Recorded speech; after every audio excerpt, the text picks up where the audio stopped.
In New York City's real estate market, agents, not attorneys, draft the initial purchase offers. Let's dive into how this unique process works. Determining an offer price is more of an art than a science. It's influenced by factors like the seller's motivation, market conditions, competing buyers, and more.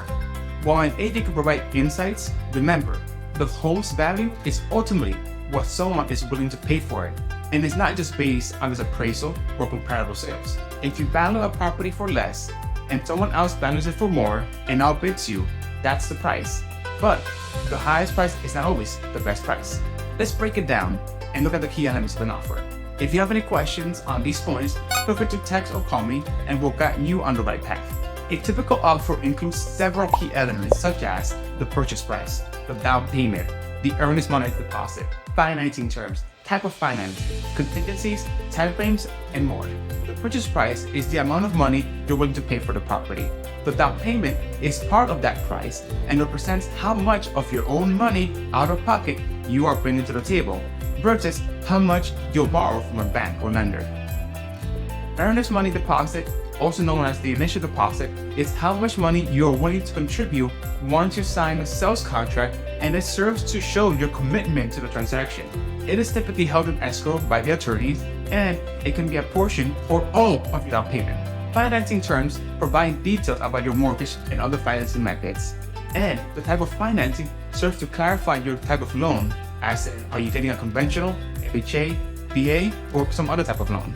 Contingencies are conditions that must be met for the deal to go through, like inspections, appraisal, mortgage approval, or clear title. Lastly, the closing time frame is the schedule that you propose to finalize the sale.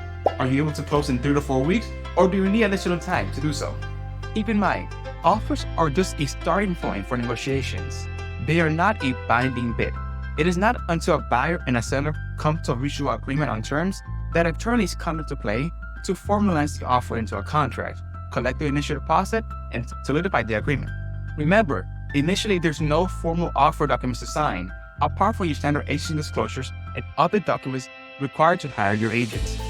In a competitive market like New York City, your offer strategy is key. Often, there's no counter offer, so your offer structure can make or break the deal. Understanding these nuances gives you an advantage in the fast-paced New York City real estate market. If you have questions, drop them in the comments, and don't forget to like and subscribe.